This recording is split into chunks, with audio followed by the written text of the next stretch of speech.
Try to sit still and read a physical book for 30 minutes, and you will likely encounter a very specific form of restlessness. It's a physical twitchiness, an internal static that makes the act of focusing on a single, unmoving page feel surprisingly difficult. We tend to interpret this as a personal flaw. We tell ourselves we've become lazy, or that our attention spans have naturally withered as we've gotten older. We carry a quiet sense of guilt for choosing the phone over the project we actually care about. But your lack of focus isn't a character defect. The digital environments you inhabit are meticulously crafted by behavioral scientists. Their goal is to map the specific psychological vulnerabilities that keep a human being tethered to a screen. This creates a frustrating cycle. We scroll through feeds that rarely provide genuine satisfaction, yet we find it nearly impossible to stop. We are stuck in a loop of seeking a reward that never quite arrives. Your brain isn't broken. It is actually doing its job with remarkable efficiency.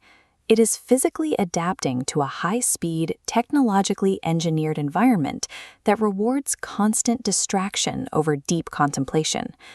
To understand this adaptation, we have to look at dopamine. Popular culture describes it as the brain's pleasure chemical, something that makes you feel happy or satisfied. In neurobiology, dopamine is actually the chemical of pursuit. It is responsible for anticipation, motivation, and the intense desire to reach for something. It doesn't signal, "I like this," it signals, "I want this."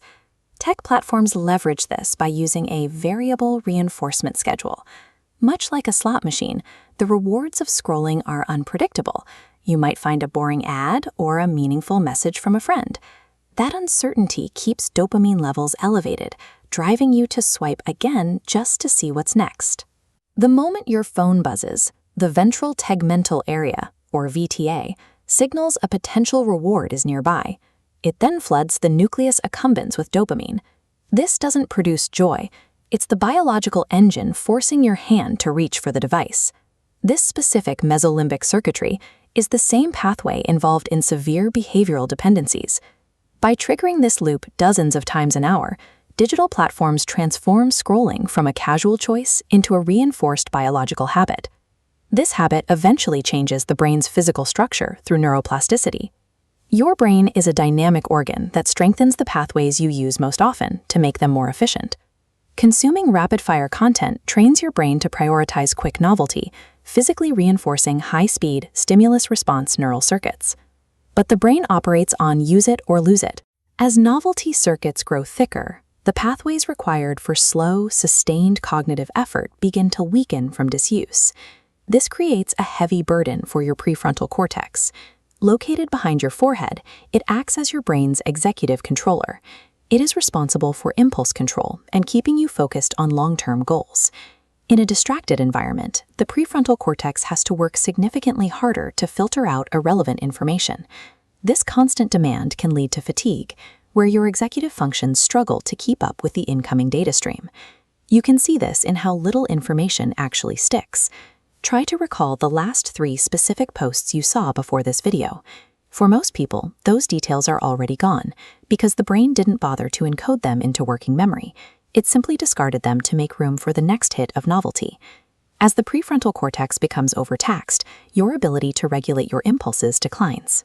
You find yourself trapped in a cycle where you are too tired to stop scrolling, yet the scrolling itself is what is making you tired. The neuroplasticity that allowed your brain to adapt to distraction can be used to rehabilitate it. You can intentionally reshape these pathways to restore your capacity for focus. The first step of the neural reset protocol is auditing your cues. Since your prefrontal cortex is already fatigued, you cannot rely on willpower alone. You must remove the triggers that initiate the dopamine loop in the first place. This means disabling all non-human push notifications. By silencing the pings and red badges, you prevent the VTA from firing every time a random app wants your attention. You are protecting your focus by eliminating the cue. Now, step 2 is building environmental friction.